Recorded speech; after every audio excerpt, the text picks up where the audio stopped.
Hello and welcome. My name is Zaffar Iqbal, and you are watching the Mojo Story. The all important meeting between President Trump and President Xi has happened, and Trump has called that meeting 12 out of 10. That's the rating that he has given. Now, this has come amid new US China trade moves. Now, a day after President Trump really praised Prime Minister Modi and said that Prime Minister Modi is a killer. That's what the words that he used, and is a great person.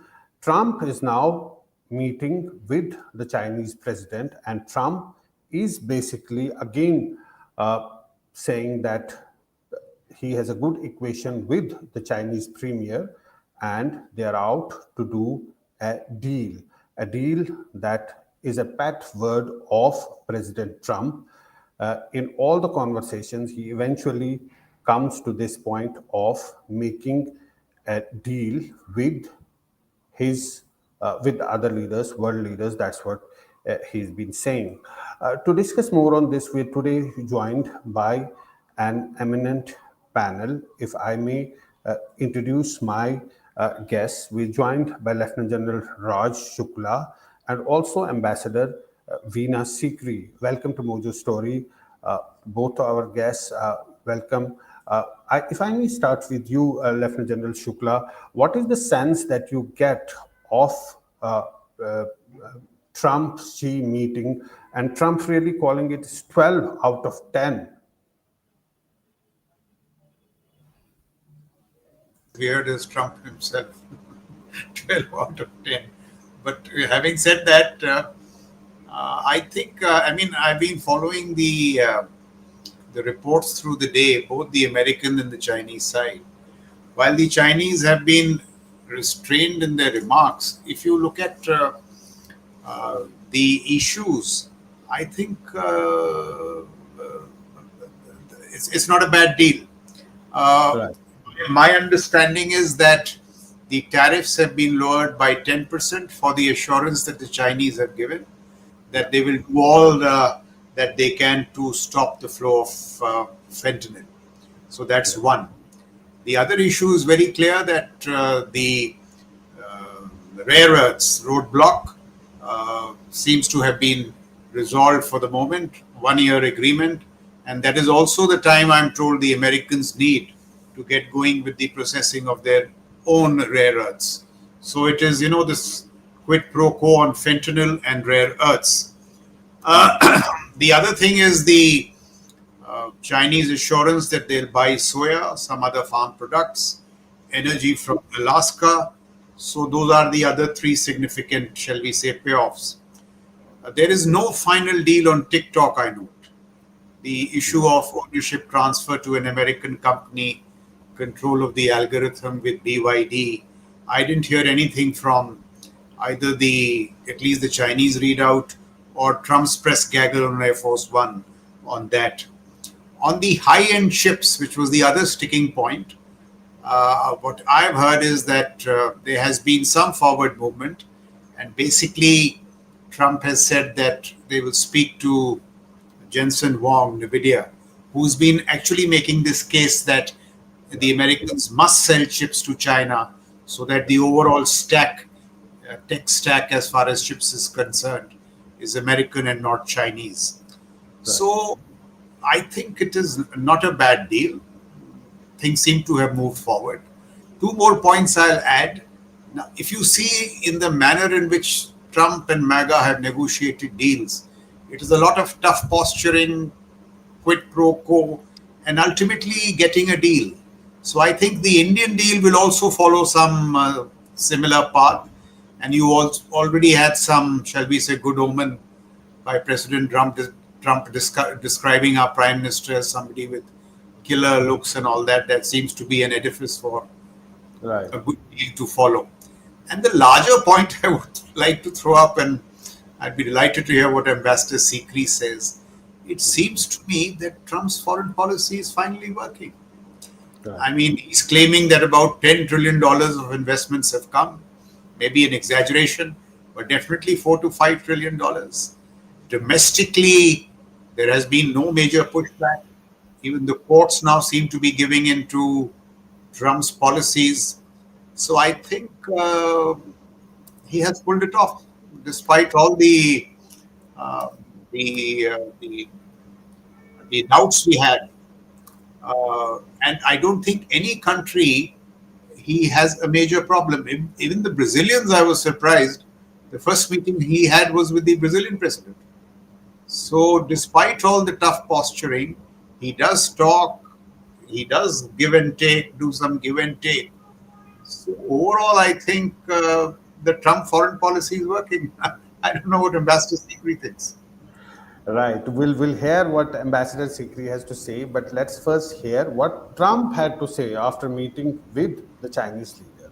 But overall, I guess on the scale of from 0 to 10, with 10 being the best, I would say the meeting was a 12. Okay, I think it was a 12. I think very importantly, just the whole relationship is very, very important. And I think it was really good. Especially coming on the heels of the successful trip. We're in Malaysia. You signed a peace deal for Cambodia and Thailand. Critical mineral deals with all our allies. So many successful meetings. Right? And so many meetings great for our country with literally hundreds of billions, trillions of dollars have come into our country over the last 4 days, represented by this meeting. But trillions of dollars, where Toyota is going to build plants, $10 billion worth of plants. And, I could go over so many different companies coming in. They're pouring money into the United States. Right. Ambassador Veena Sikri, whenever one hears Trump, it's all about money, it's all about deals. He's saying that so many countries are pouring in money. There are trillions of dollars that have come to America. It is very predictable. All his discussions, all his talks are about deal, about finding ways of investment in America. Do you think he has succeeded with his mission with the Chinese leader? Well, I think it's far too early to say. Absolutely too early to say, because even this most significant meeting between President Trump and President Xi Jinping, the readout from the two sides are entirely different. President Trump has jumped into it immediately, saying it's a 12 out of 10. But from President Xi Jinping's side, it is a very restrained readout, and there is no deal signed. Everything is up for negotiation. It's all in the future. And they have not signed on a single piece of paper. Critical issues have not been taken up. TikTok, for example, as mentioned by General Shukla, which was expected to be, which was specified as an item which would be decided at the leadership level. The fact that they have not mentioned it on either side means nothing has been decided. And of course, what China has said about supplying rare earths to USA is only temporary. It's for 1 year. So I can see that maybe for 1 year, if China is going to send rare earths to USA, so USA will give some concessions to China for 1 year. For example, on the entity list, America had included certain further additions on the entity list. Subsidiaries of companies who were already on that list, if they were 50% owned, they were not going to be able to deal with exports. And this had been a big problem for China. So they have raised this question with the USA, but there is no firm indication from USA whether this is an acceptance of this or not. So the key issues are all up in the air. That's one very important point. And I would say that judging from the, let us say the indications, the personality interaction during the meeting, I think President Xi Jinping came off better. But for example, at the beginning of the meeting, when they first met, I don't know why it came out like that, but normally in protocol terms, either they should have both walked into the room together, and then come in front of the flags and shaken hands, or they should have come in together from opposite ends of the podium. But somehow President Trump was asked to come there first, and he was waiting for a few seconds, looking very embarrassed and shuffling around. And then President Xi Jinping came on to the stage, and they shook hands for a few minutes. Now, here at departure, exactly what you're showing on your screen, at departure time, the same thing happened. It seemed as though President Trump was seeing off President Xi Jinping. He was seeing him to his car, and then he left for something else. So these little indications in these high-level meetings are very significant of the perceived positions and perceptions of each leader's position in the bilateral equation. And President Xi Jinping at this moment certainly has seems to have come out on top. President Trump has been attaching the highest importance to this meeting, and he has been clearly talking about what is called a G2. In fact, you will be surprised to know that he tweeted just on the very eve, in a few moments before the meeting was to start, he tweeted, "The G2 is about to convene." So clearly, in his mind, this was a G2 meeting. But from President Xi Jinping's side, there was no responsiveness on the G2 issue at all. So this, again, is another mismatch between the expectations from the American side and the response from the Chinese side. We do know this whole concept of the G2, that America and China between them will decide the positions of the rest of the world, something proposed by American economists long back, really depending on economic issues.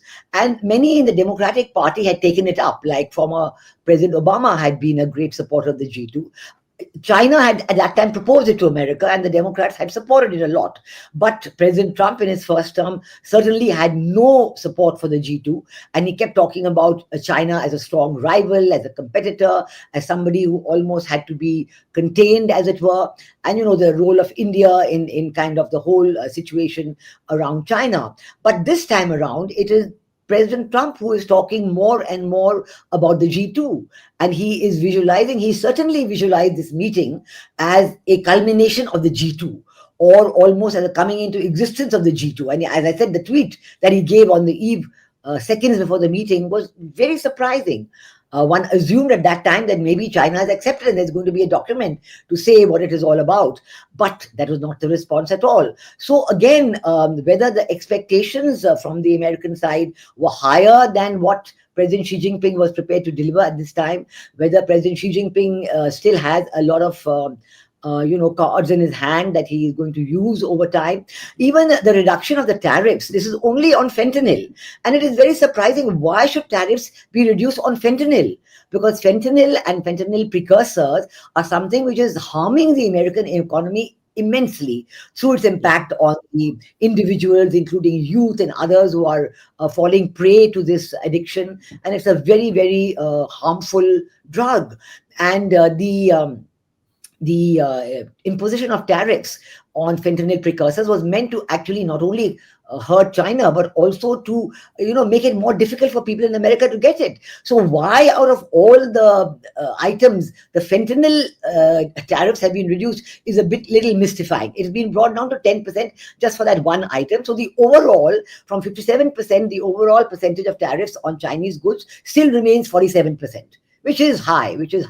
So again, on tariff reduction, there hasn't been the answer that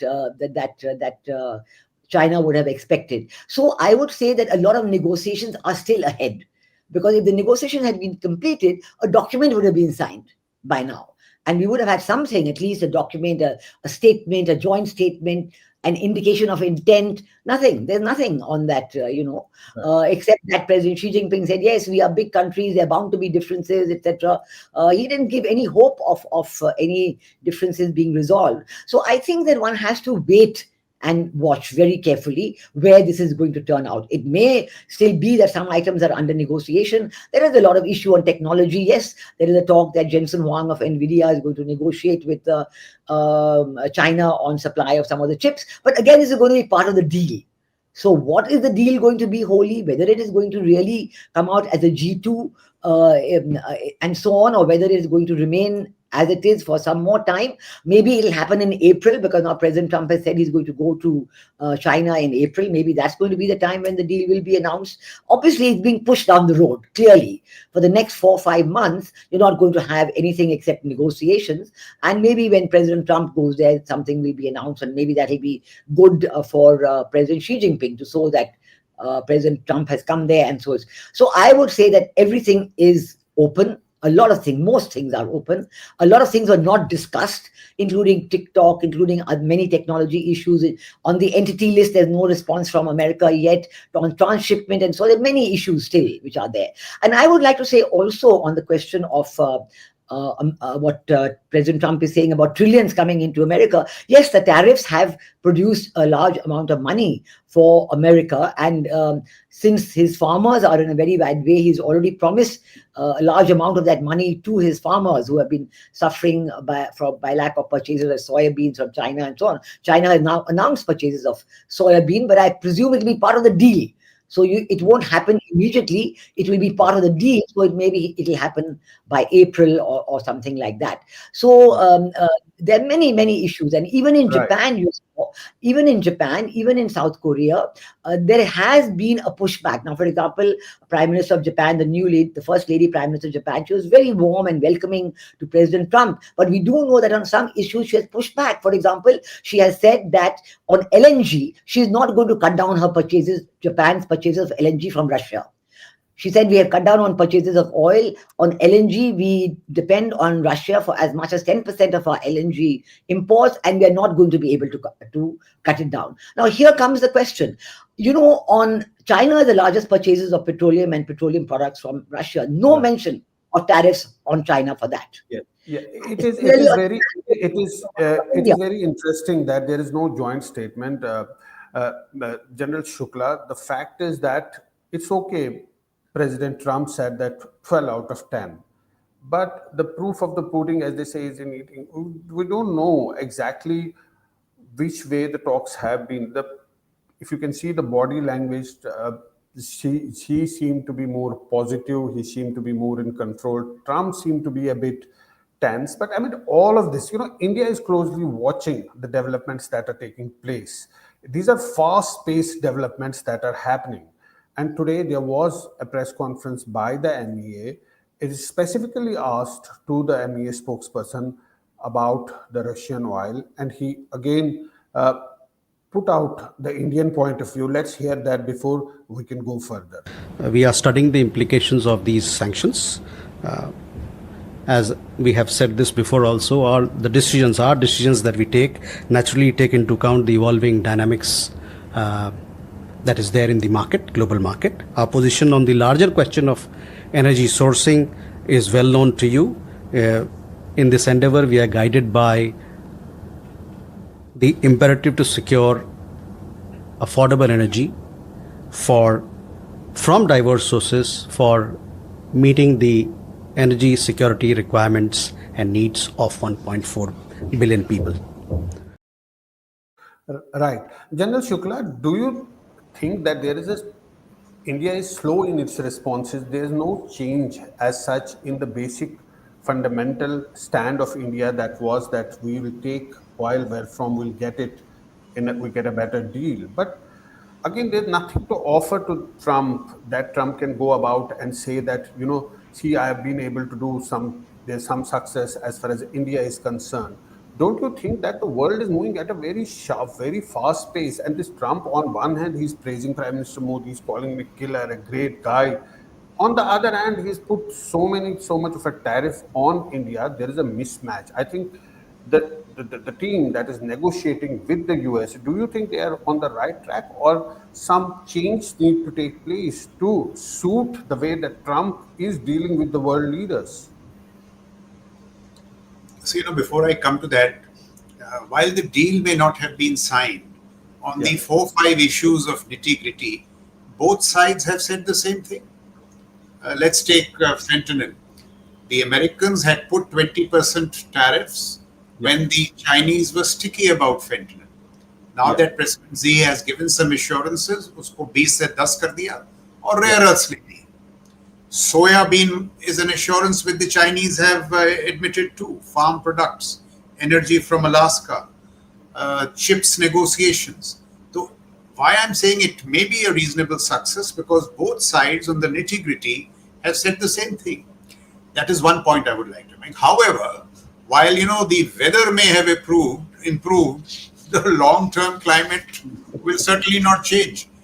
And Right. in that, as Ambassador Sikri pointed out, not only TikTok, Taiwan didn't come up even for discussion. Right. And the acid test of G2 will be Taiwan, which is a very difficult thing. And I don't see on Taiwan either side making any concessions. And here now it's this point about the climate. Here I've really been following this very carefully with interest, because I think it's a real interesting relationship. In the long Cold War between America and the Dragon Bear, I don't think there is any fundamental change. Look at these choke points like rare earths, high-end chips. Those issues will remain. In fact, there the challenges are getting pretty, shall I say, they're getting acute. How? It appears to me that both the sides, they are heading towards different technological orders. OpenAI is all about closed source. DeepSeek is all about open source. In fact, the Americans are reiterating, or the Trump administration is reiterating what Biden said. That bit about small yard, high fences. मतलब जो असली technologies हैं वो किसी के साथ share नहीं कर रहे हैं. और China is saying small yard, big world. They are saying we'll share technology with Africa and others, and they are doing it. So I think we are actually heading, or in this Cold War 2.0, technology is the frontier issue of, shall I say, conflict. And within that, we are heading for very difficult times. May I also make this observation? What Trump and MAGA know, and obviously they will not say it publicly, that in this fourth industrial revolution, which is all about AI, robotics, so on and so forth, China has got an unassailable lead. In the first industrial revolution steam, it was UK. 2 and 3, which was electricity and motor cars and all that, it was Edison and Ford, distinctly American. For the first time in an industrial revolution, the Chinese have got an unassailable lead. And here I don't think the Americans have many cards. So I think for this reason, Trump is very respectful of the Chinese, not only praising Xi, but saying that they are a very powerful country. And the key question is this, and I do not have a definite idea, but the key question is this. Overall, are the Americans pivoting out of the Western Pacific into their own spheres, or pivoting in? Now, it could be either. In the Quantico gathering of the generals, which took place a couple of weeks back, day one was about signing loyalty questionnaires to Trump. I'm told day two was all about the American pivot to Indo-Pacific. They identified key areas where they have to, strengthen themselves against the Chinese. People say Trump is all about tariffs. He has bought warship production under the White House. He has announced a 175% increase for funding for long-range precision. He is the president who has upgraded their space and cyber commands to combatant command status. He is doing a lot to strengthen the military. It could be that this pullback to the Western hemisphere is a brief pullback. He'll repair the military and come right back. Now, if that is the long-term game, then Trump is not as big a fool as we think. He's not merely transactional. It's not merely tariffs. And I have this strong hunch that that is the game. Because in the short term, he knows that in all these choke points, he has lost it. And the ability of the Chinese to scale up at the leading edge of technologies is unique. And here, in many of the areas like steel, cement, shipbuilding, car production, EVs, batteries, warship production, they are miles ahead of the United States. And that will take a lot of time and effort on the part of the Americans to draw level. And I've heard Trump on another show talking of going after this manufacture of missiles and all full steam. He's been talking of robotics to go after these missiles. So I think, in conclusion, how Trump is handling the Chinese is in a very practical manner, perhaps for a brief while retreat to the Western Hemisphere, repair the military and come back. So as far as the climate is concerned, while this Cold War is initially about technology and industrial capacities, it will boil down to a military to military, shall I say, contest sometime in the future. Right. So these are very early days. I think, as Ambassador Sikri says, the long-term climate, I don't see any change. And so the last point I'll make about the Indian situation is just this. See, if we are taking time, it may be that we are just negotiating hard. We should do. But our problem is that we do not have the same strategic choke points, the same capacities as the Americans. Usko to bada samay lagega banane mein. And therefore, I get back to my constant argument, what we need to do for the next 10 years, put our head down, capacities, capacities, capacities. Absolutely. I think, but the way that you put it up, it's, you summed it up in a good way that, in this technological revolution, there is a fight between China and America, and China is miles ahead. But their model is different than the American model. Their model is different than it is a clash at a different level. It's a clash that's happening at a different level. Yes. Can I very briefly come in here? Yeah. See, now that the Americans have woken up, it is my view that they will recover and recover fast. There have been many such, challenges in the past. Japan, Germany, the Americans have always won. But this time the Chinese competition is very tough. Yet I say, my personal hunch is, once the Americans wake up, it is very difficult to beat them. So China has the edge, but if the Americans have woken up, they are pretty innovative. They've got talent, all that big tech stuff and all that. It is, it's not a matter of time. It is a matter of time. But Ambassador Veena Sikri, I wanted to ask you specifically about India. How is India playing these cards? These are developments that are taking place almost on a daily basis. How has India played its cards so far? As General Saab says, the negotiation must be on, it must be negotiating hard. But do you think we are on the track as far as dealing with Trump is concerned? I think that Commerce Minister Piyush Goyal himself said a few days ago that we do not negotiate with a gun to the head. So we are carrying on our negotiations based on our own principles, our own red lines, which we have said that we will preserve the interests of the farmers, the dairy farmers, and so many other very uniquely said. So we are keeping on with that track, but we are observing the situation very carefully. And when you observe the situation, you come to the conclusion that yes, okay, maybe President Trump, he's trying to move on two tracks at the same time. But certainly I agree that President Trump will try to build up his technologies and catch up with China. Certainly all is there. But at the same time, what is puzzling is that he can't decide whether he wants a G2 with China or whether he wants to work with the rest of the world with China as the main strategic rival. Now, even with his own neighbors, with Canada, with Mexico, with others, he has serious problems. They are not on board with him. I mean, just now, because an ad came out in Canada, he put another 10% tariff on them. So these problems are creating a lot of uncertainties for Trump with his neighbors, which is difficult. Now, when you come to his recent visits to Japan and South Korea, both of them are very key partners of the USA, and America has troops. They have bases, they have troops stationed there, both in Japan and in South Korea. So one would suppose that the purpose of those troops being stationed there is, of course, protection of Japan, but also protection of American interests and watching what China is doing. How do you reconcile this with Trump telling the world in a tweet, the G2 is coming? How do you reconcile these two? Now, the one thing is that, say, nowhere in this visit did President Trump talk about Quad, about a free and open Indo-Pacific. He didn't mention these.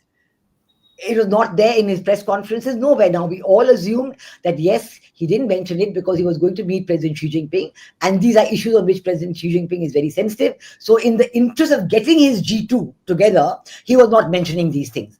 Now, okay, that's one point of view. But we do know from Japan's own statement that actually he discussed all these things. He even discussed Quad with Prime Minister Sane Takeichi. He discussed it, and she has given her own statement saying that we have discussed these issues, including Quad, including the Japan, South Korea, America, all these issues, and about a free and open Indo-Pacific.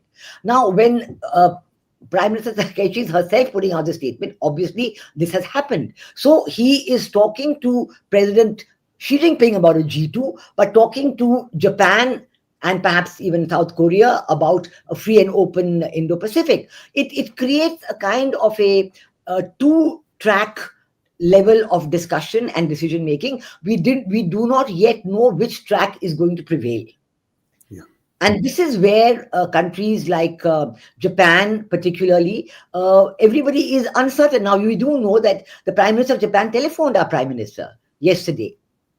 And she did that with a very, very special gesture. The moment that President Trump left Japan and moved on to South Korea, Prime Minister of Japan telephoned our Prime Minister. They had a 25-minute discussion. And it was definitely a telephone call focused on saying that all the issues which Prime Minister Modi had agreed upon, with former Prime Minister Shigeru Ishibe, before the new Prime Minister was appointed, all those are going to be continued. All the defense coordination, the defense cooperation, the technology cooperation, the economic all those are going to continue for the global strategic and comprehensive partnership between Japan and India.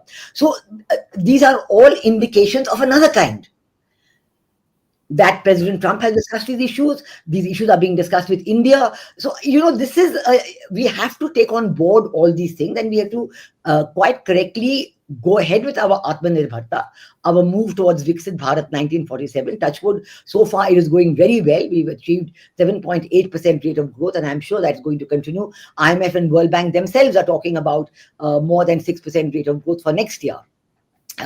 So I think that it's going well, but there are these issues that, as you said, the trade deal that we are going to work out. I think the 25% extra tariff certainly should go now, because there is absolutely no rationale for keeping that 25% special tariff, especially when neither Japan nor China nor anybody else has got it. So, okay, that goes. Now, when you come to the rest of the tariffs, those I think certainly are being negotiated. And I do think that our exporters are okay with minus that special 25% for export of oil, for import of oil from Russia. Other than that, it's fine. So we do expect that we will have a good trade deal with America, perhaps by the end of November, as was the original time frame. But of course, we do know also that right now there's a government shutdown, and so there's not many people whom you can talk to, and there are those problems. Maybe there's going to be a trade team coming to India very soon. All these uncertainties are there, but basically, if the trade deal comes through, I think, and we do know that all the other activities between India and USA are continuing full steam. There'll be no slowing down on any of the other activities and programs of cooperation, whether it is critical and emerging technologies and so on. So it's fine. I think we are doing all right on that. But of course, we are keeping a very sharp eye on all these, different movements and so on. And we do know, even with Japan and with South, there's no written deal. There's no written deal with any of these governments. Right. So it is all up air, and I don't think it's going to be written down until the China-US deal is finalized. That seems to be President Trump's priority. Once he gets that done, everything else he will try to fit in place. But I agree that strategically, he's not going to sit back and stop on. He's ordered the testing of nuclear weapons again. And so he's not going to sit back and wait for the strategic rivalry with China to for that to, in any way, to allow the American position to weaken on that. No, certainly not. He will go full steam ahead on that, and so is India going full steam ahead on that. That's fine. But the situation remains very opaque. Right. General Shukla, last word to you. When we talk of Trump and his obsession with tariffs, we cannot miss also his obsession about wars and resolving conflicts. He has spoken so many times about India-Pakistan war, that he used trade as a lever to stop the war. That may not be true. But yesterday he said that he in fact spoke to Prime Minister Modi at that time. India has clearly said that there was no such telephonic talk between the two. But he said that Trump can say anything. But I was just thinking that at least Trump should get the credit for resolving or trying to take steps to resolve the issue in Gaza and other wars where he has actively taken part. These are two things, because he has always been saying that he's not getting the Nobel Peace Prize, for all the efforts that he's making. Trade aside, what about his role in resolving the international conflicts? Because in the end, the two are related one way or the other. So see, here is where Trump gets complicated. Yeah. He stops 8 wars, but he doesn't hesitate to go ahead with the B-2 strikes on Iran. Yeah. He doesn't hesitate to target those boats off Venezuela. Yeah. So he doesn't hesitate to use force. Now the moot point is this. Once he repairs and rebuilds his military, Yeah. the fact that Xi is committed to unite Taiwan either peacefully or coercion or blockades or by force. So when push comes to shove over Taiwan, what will Trump do? What will America under Trump do? Will it let it go or will it contest it? Now that's a very difficult choice. If it lets it go, in my view, it is the Suez moment for America. Because if it lets Taiwan go, what conclusions do Japan and South Korea draw? That will be the precipitous decline for USA, just as it happened for UK. So I'm saying that Trump has a lot of distractions, Nobel Peace Prize, trade, tariffs, but on those other issues, he's made the Department of Defense war. He's calling for the military to get lethal. He's doing a whole lot of stuff which previous American presidents didn't do. So is, Trump doing classic deception? And if not Trump, the larger MAGA camp? Very surprisingly, Elbridge Colby, who's all quiet now, his Undersecretary of Policy for Defense, was an outright pivot to Indo-Pacific man. He's quiet. Is he silently plotting the American return to the Indo-Pacific? I mean, that's the real moot question. The second point I'd like to comment is, Ambassador Sikri made this observation about the current Japanese Prime Minister.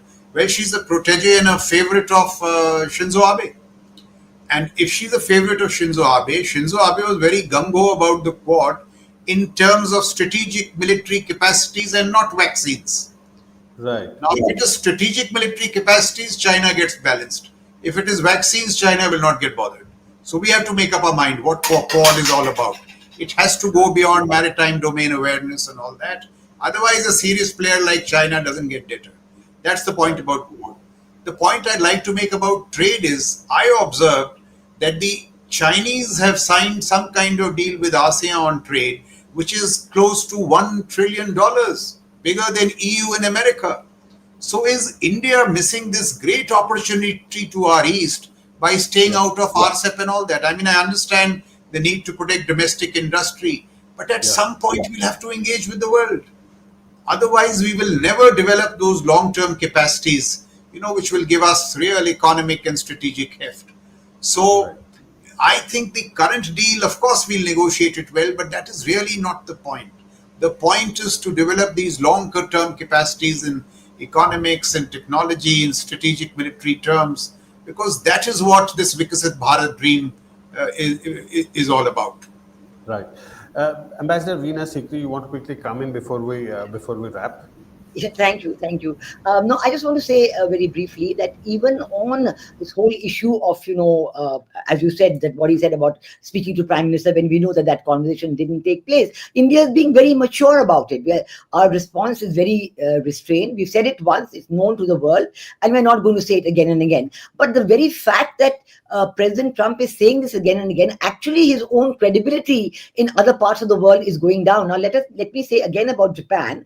The Japanese Prime Minister has said that she will nominate President Trump for the Nobel Peace Prize, but she specified 2 instances that she's going to mention. One is about the Thailand, Cambodia, and the other is about Hamas and Israel.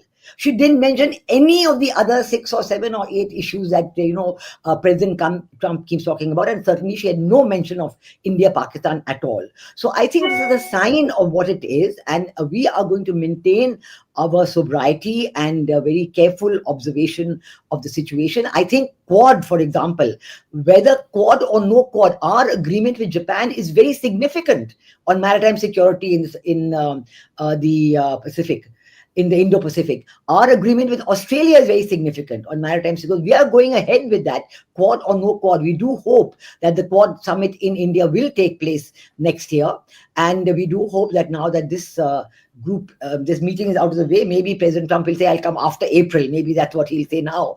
But let's see what happens on that. But we are taking it very seriously and soberly. So I don't think we should underestimate our serious awareness of the situation. We are negotiating the trade deals. We've done it with the UK. Hopefully with the EU it will come out. Hope with UAE we have a good deal. We're going ahead with that. With ASEAN we had an agreement, but it hasn't been working, so we are asking for a renegotiation. Our Prime Minister spoke about it. We are hoping to do that also. So it's not that we are not at all cutting ourselves off from the world, but we are realizing that bilateral or the small scale trade agreements suit us much better than these huge ones like, APEC and all that. So that is what we are doing. Right. Interesting times, the times of Trump, President Trump that we are living in, very unpredictable times, very scary times, very exciting times, but these are nevertheless different times, the way that he's conducting diplomacy, and we never know what's going to happen tomorrow. On one hand, he praises Prime Minister Modi, and in the same breath, he praises Asim Munir and calls him a great fighter. We really don't know what's going to say tomorrow, but that is the world that we are living in. He's the President of America, and we cannot ignore him. Thank you so much, Lt Gen Raj Shukla, for joining us today, and Ambassador Veena Sikri for sharing your thoughts, and thanks to our viewers for watching the Mojo Story. Thank you. Thank you. It's great to see you here. Thank you for watching our work. If you haven't subscribed yet, don't forget to click the bell icon and subscribe to Mojo Story and support independent, robust journalism.